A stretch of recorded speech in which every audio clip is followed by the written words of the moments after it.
You're listening to the Paranormal UK radio network, the best in paranormal talk radio in the UK and around the world.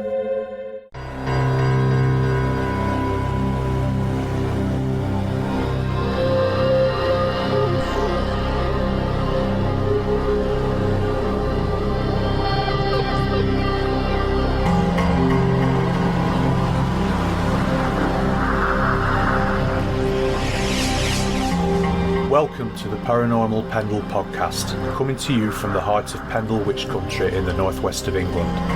My name is Craig Bryant, author, investigator and collector of stories. Join me as we take a journey into the paranormal, UFO sightings, cryptozoology and big cats. This is the Paranormal Pendle podcast.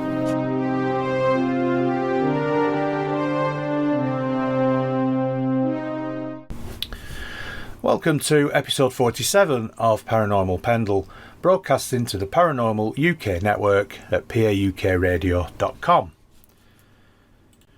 So this episode is a little bit different. I don't have a guest for this episode. I did have a guest lined up, but unfortunately that guest wasn't able to make it.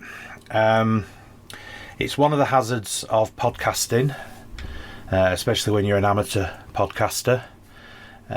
You do unfortunately sometimes get people who don't turn up for interviews or cancel interviews at the last minute, and despite my best efforts don't always reschedule. I have to say it doesn't happen very often. I can count on one hand when it has. I've been extremely lucky so far. I'm hoping to get to my 50th episode soon. I've had some fantastic guests, some really great guests, very interesting people to talk to, more people that are always happy to give up their time and talk to you about what they believe in and their experiences. And that's what makes the whole podcasting thing for me particularly worthwhile. So what I've decided to do on this episode is just do a bit of a sort of informal waffle, I suppose is probably the way it's going to go, about Rendlesham Forest, because Rendlesham Forest is of course a famous incident of a potential UFO sighting in 1980 in Suffolk, and I was lucky enough to go down there last week, and I did some filming around Rendlesham Forest, and I have to say that it is a very interesting place. The atmosphere is unlike anything actually that I've ever experienced anywhere else. It's definitely got a vibe of its own. It's a very interesting place. The video that I did is on my YouTube channel, and I will put the link down in the description for this podcast. But what I thought I'd do is I'd just read some excerpts from various different publications that talk about Rendlesham Forest, and then just give you my thoughts, having been there and having walked the ground and seen the area where the UFOs were allegedly seen, and just the whole feeling of the place, and how what my take on Rendlesham Forest is, having visited. So the Rendlesham Forest incident, it was a series of reported sightings of unexplained lights near Rendlesham Forest in Suffolk, which is down in the southeast part of England. If you're listening to this from anywhere other than England and you're not sure where Suffolk is, if you have a look at a map of England, look at London, go up a little bit and to the right, and there's a bulge sticks out at the side of England. That's East Anglia, and it contains the counties of Suffolk and Norfolk. So Suffolk's the southern bit, Norfolk is the north bit. So Rendlesham, it became linked with UFO landings in December of 1980. Now the events occurred just outside of RAF Woodbridge, which at the time was used by the United States Air Force. Now the USAF personnel, including the Deputy Base Commander Lieutenant Colonel Charles Halt, claimed that they had seen things that they described as a UFO. So the occurrence is the most famous of UFO events that has ever happened up till now in the United Kingdom, and is amongst the best known reported UFO events worldwide. It has been compared to Roswell in America, and is sometimes actually referred to as Britain's Roswell. So the UK Ministry of Defence has stated that the event posed no threat to national security, and therefore it was never investigated as a security matter. It's very strange. And skeptics have explained the sightings as a misinterpretation of a series of nocturnal lights, possibly fireballs, the Orford Ness Lighthouse, which is quite close by, or even bright stars in the sky. So the main events happened over 2 nights. The first one was the 26th of December 1980 at around 3 o'clock in the morning, and this was reported by Major Halt in a memo that he sent to the UK Ministry of Defence. He claimed that a security patrol near the east gate of RAF Woodbridge saw lights apparently descending into nearby Rendlesham Forest. These lights had been attributed by astronomers to a piece of natural debris seen burning up as a fireball over southern England at the time. Servicemen initially thought it was a downed aircraft. According to Halt's memo, upon entering the forest to investigate, they witnessed a glowing object that was metallic in appearance with coloured lights. As they attempted to approach the object, it appeared to move through the trees, and the animals on a nearby farm went into an absolute frenzy. So one of the servicemen, a Sergeant Jim Penniston, later claimed to have encountered a, as he described it, craft of unknown origin whilst in the forest, although there was no publicised mention of this at the time, and there is no corroboration from other witnesses. So shortly after 4 o'clock in the morning, again we're still on the 26th of December, local police were called to the scene but reported that the only lights they could see were those from Orford Ness Lighthouse, some miles away on the coast. After daybreak on the morning of the 26th of December, servicemen returned to a small clearing near the eastern edge of the forest and found 3 small impressions on the ground in a triangular pattern, as well as burn marks and broken branches on nearby trees. At 10:30, the local police were called out again, this time to see the impressions, which they thought could have been made by an animal. There was an author called Georgina Bruni. She wrote a book, You Can't Tell the People, published a photograph of the supposed landing site taken on the morning after the first sighting. So we now move on to the 28th of December, a couple of days later. The Deputy Base Commander, Lieutenant Colonel Halt, visited the site with several servicemen in the early hours of the 28th of December. They took radiation readings in the triangle of depressions and in the surrounding area, using an AN/PDR-27, a standard US military radiation survey meter. Now, although they recorded 0.07 milliroentgens per hour, in other regions they detected between 0.03 and 0.04 milliroentgens per hour around the background level. Furthermore, they detected a similar small burst over half a mile away from the landing site, and Halt recorded the events on a microcassette recorder, and this is called the Halt tape. So it was during this investigation that a flashing red light was seen across the field to the east, almost in line with the farmhouse, as the witnesses had seen on the first night.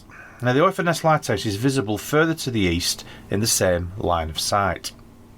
So later, according to Halt's memo, 3 starlike lights were seen in the sky, 2 to the north and 1 to the south, about 10 degrees above the horizon. Halt said that the brightest of these 3 hovered for 2 to 3 hours and seemed to beam down a stream of light from time to time. So astronomers have explained these starlike lights simply as nothing more than bright stars.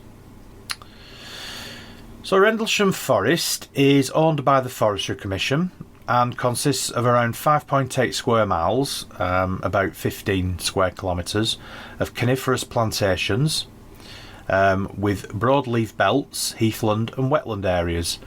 And as I said, it's located in the county of Suffolk, about 8 miles east of the town of Ipswich. The incident occurred in the vicinity of the 2 former military bases, RAF Bentwaters, which is just to the north of the forest, and I actually visited the site of RAF Bentwaters. Again, it's now no longer an American US base. And also RAF Woodbridge, which extends into the forest from the west and is bounded by the forest on its northern and eastern edges. So at the time, both were being used by the United States Air Force, as I said, and were under the command of Wing Commander Colonel Gordon E. Williams. The base commander was Colonel Ted Conrad, and his deputy was Lieutenant Colonel Charles Halt. So the main events of the incident, including the supposed landing or landings, took place in the forest, which starts at the east end of the base runway, or about 0.3 miles, roughly about 0.5 kilometres, to the east of the east gate of RAF Woodbridge, from where the security guards first noticed mysterious lights appearing to descend into the forest. The forest extends east for about 1 mile, roughly about 1.6 kilometres, beyond the east gate, ending at a farmer's field at Capel Green, where additional events allegedly took place. Orford Ness Lighthouse, which skeptics identify as the flashing light seen off the coast by the airmen, is along the same line of sight about 5 miles, roughly 8 kilometres, further east of the forest edge. At that time, it was one of the brightest lighthouses in the UK.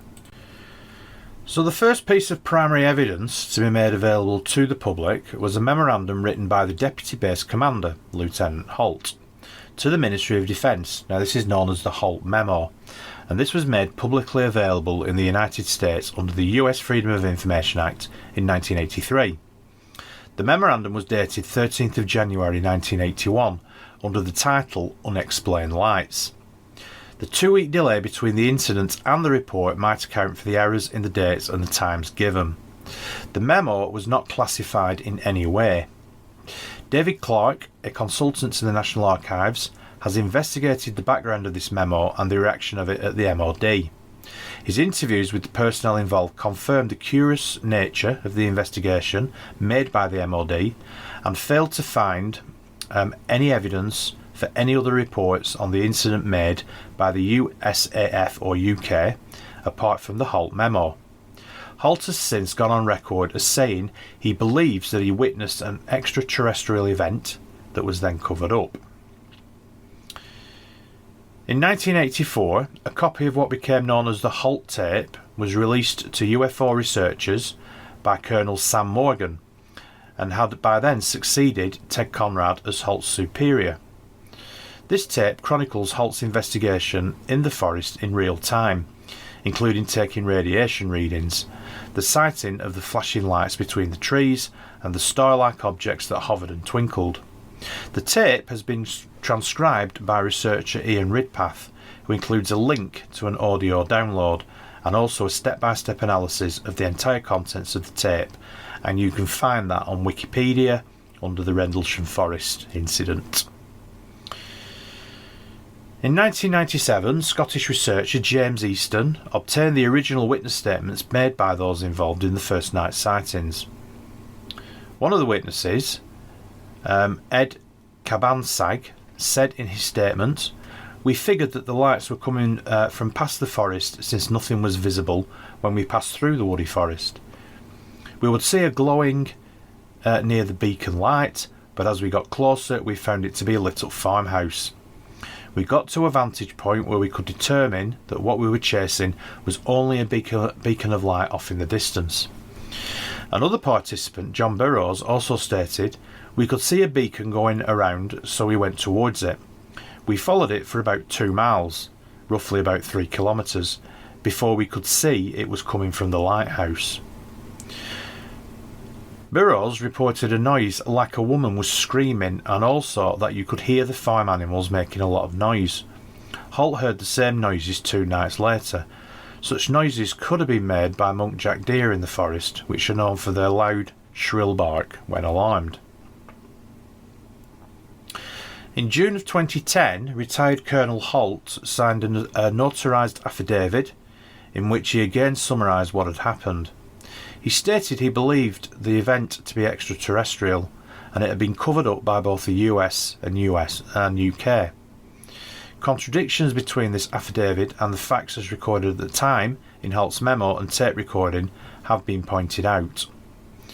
In 2010, Base Commander Colonel Ted Conrad provided a statement about the incident to Clark. Conrad stated that we saw nothing that resembled Lieutenant Colonel Halt's description, either in the sky or on the ground, and that we had people in position to validate Halt's narrative, but none of them could. In an interview, Conrad criticised Halt for the claims in his affidavit, saying he should be ashamed and embarrassed by his allegation that his country and Britain both conspired to deceive their citizens over this issue. He should know better. Conrad also disputed the testimony of Sergeant Jim Penniston, who claimed to have touched the alien spacecraft. He said that he interviewed Penniston at the time and he made no mention of any such occurrence. Conrad also suggested that the entire incident might have been a hoax. A 1983 Omni article says that Colonel Ted Conrad, the base commander, recalls 5 Air Force police spotted lights from what they thought was a small plane descending into the forest. 2 of the men tracked the objects on foot and came across a large tripod-mounted craft. It had no windows, but was studded with brilliant red and blue lights. Each time the men came within 50 yards of the ship, Conrad relates, it levitated 6 feet in the air and backed away.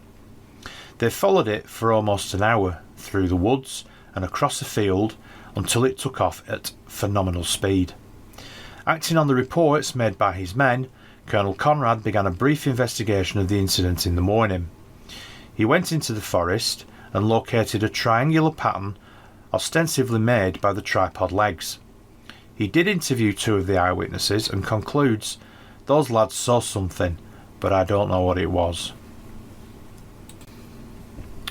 Suffolk police were called to the scene on the night of the initial sighting and again the following morning, but found nothing unusual. On the night of the initial incident, they reported that the only lights visible were from Orford Lighthouse. They attributed the indentations in the ground to animals. The Suffolk Constabulary file on the case was released in 2005 under the UK's Freedom of Information Act and can be accessed on their website. It includes a letter dated the 28th of July 1999, written by Inspector Mike Topless, who notes that one of the police constables who attended the scene on the first night returned to the site in daylight in case he'd missed something. There was nothing to be seen, he said, and he remains unconvinced that the occurrence was genuine. The immediate area was swept by powerful light beams from a landing beacon at RAF Bentwaters and the Orford Ness Lighthouse. I know from personal experience that at night, in certain weather and cloud conditions, those beams were very pronounced and certainly caused strange visual effects. Evidence of a substantial MOD file on the subject led to claims of a cover-up. Some interpreted this as part of a larger pattern of information suppression concerning the true nature of unidentified flying objects by both the United States and British governments. However, when the file was released in 2001, it turned out to consist mostly of internal correspondence and responses to inquiries from the public. The lack of any in-depth investigation in the publicity released documents is consistent with the MOD's earlier statement that they never took the case seriously. Included in the released files is an explanation given by Defence Minister Lord Trefgame as to why the MOD did not investigate further. So one proposed theory is that the incident was a hoax. The BBC reported that a former US security policeman, Kevin Conder, claimed responsibility for creating strange lights in the forest by driving around in a police vehicle whose lights had been modified. However, there is no evidence that this prank took place on the nights in question. Other explanations to the incident have included a downed Soviet spy satellite, but again, no evidence has ever been produced to support this. The most widely accepted explanation is that the sightings were due to a combination of 3 main factors. The initial sighting at 3 AM on the 26th of December, when the airmen saw something apparently descending into the forest, coincided with the appearance of a bright fireball over southern England, and such fireballs are a common source of UFO reports. The supposed landing marks were identified by police and foresters as rabbit diggings. No evidence has emerged to confirm that anything actually came down in the forest. According to the witness statements from the 26th of December, the flashing lights seen from the forest lay in the same direction as the Orford Ness lighthouse.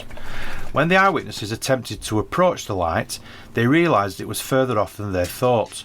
One of the witnesses, Ed Cabansag, described it as a beacon light off in the distance, whilst another, John Burrows, said it was a lighthouse. Timings on Halt's tape recording during the sighting on the 28th of December indicate that the light he saw, which lay in the same direction as the light seen 2 nights earlier, flashed every 5 seconds, which was the flash rate of the Orford Ness lighthouse. The starlight objects that Halt reported hovering low to the north and south are thought by some sceptics to have been misinterpretations of bright stars, which have been distorted by atmospheric and optical effects, another common source of UFO reports. The brightest of them, to the south, matched the position of Sirius, the brightest star in the night sky. In his 6th of January 2009 Skeptoid podcast episode entitled The Rendlesham Forest UFO,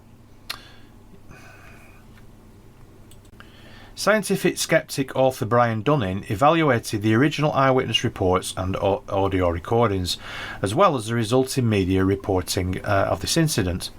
After a lengthy analysis, Dunning concluded that Colonel Halt's thoroughness was commendable, but even he can be mistaken.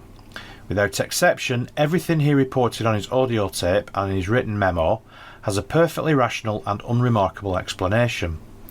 All that remains is the tale that the men were debriefed and ordered never to mention the event, and warned that bullets are cheap. Well, as we've seen on television, the men all talk quite freely about it, and even Colonel Halt says to this day that nobody has ever debriefed him. So this appears to be just another dramatic invention for television, perhaps from one of the men who have expanded their stories over the years. When you examine each piece of evidence separately, on its own merit, you avoid the trap of pattern matching and finding correlations where none exist. The meteors had nothing to do with the lighthouse or the rabbit diggings, but when you hear all 3 stories told together, it's easy to conclude, as did the airman, that the light overhead became an alien spacecraft in the forest. Always remember, separate pieces of poor evidence don't aggregate together into a single piece of good evidence. In 2010, Jenny Randalls, who first reported the case in the London Evening Standard in 1981 and co-authored with the local researchers who uncovered the events, the first book on the case in 1984, Sky Crash, A Cosmic Conspiracy, emphasised her previously expressed doubts that the incident was caused by extraterrestrial visitors. While suggesting that a UAP, an unidentified aerial phenomena of unknown origin, might have caused part of the case, she noted, while some of the puzzles remain, we can probably say that no unearthly craft were seen in Rendlesham Forest. We can also argue with confidence that the main focus of the events was a series of mispreconceptions, of everyday things encountered in a less than everyday circumstance. In December of 2018, David Clarke, a British UFO researcher, reported a claim that the incident was a set-up by the SAS as a revenge plot on the USAF. According to this story, in August 1980, the SAS parachuted into RAF Woodbridge to test the security at the nuclear site. The USAF had recently upgraded their radar and detected the black parachutes of the SAS men as they descended to the base. The SAS troops were interrogated and beaten up, with the ultimate insult that they were called unidentified aliens. To enact their revenge, the SAS gave the USAF their own version of an alien event as December approached. Lights and coloured flares were rigged in the woods. Black helium balloons were also coupled to remote-controlled kites to carry suspended materials into the sky, activated by remote controls. However, Clarke's investigation concluded that this story was also a hoax. So as you can see, there are various different theories as to what happened over those few days. I remain sceptical until something is proved. If I can see proof that something's happened, then that obviously makes a huge difference. Having been to Rendlesham Forest, I have to admit that the whole place was quite creepy. It was certainly very atmospheric. Whether or not that was because of the story around the name Rendlesham Forest and what it conjures up in your mind, maybe I was a little bit more on edge, maybe I was a little bit more sensitive to what was going on around me. The video that I've put on YouTube, I think, shows quite well what the layout of the forest is like. There is a huge area, and I did take some film of this, that was later cleared by the Forestry Commission, and you'll see it. There's a couple of dead trees, just almost petrified trees that are just stuck in the middle of this area. It's difficult to sort of gauge the size of the area, but it was certainly quite a few hundred yards across and quite a few hundred yards deep.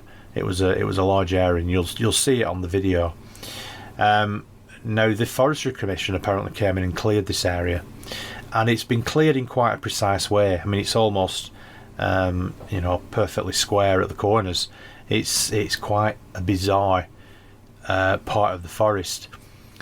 Obviously, I've interviewed people in the past who've mentioned that when there have been alleged downed UFOs, the Forestry Commission have suddenly appeared and cleared out huge areas of forests where these UFOs were allegedly seen or allegedly crashed.